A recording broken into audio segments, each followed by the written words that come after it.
কতটুকু অশ্রু গড়ালে হৃদয় জলে সিক্ত, কত প্রদীপ শিখা জ্বালালে জীবন আলোয় উদ্দীপ্ত, কত ব্যথা বুকে চাপালে তাকে বলি আমি ধৈর্য।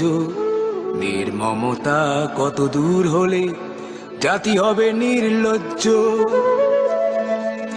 আমি চিৎকার করে কাঁদিতে চাহিয়া করিতে পারিনি চিৎকার।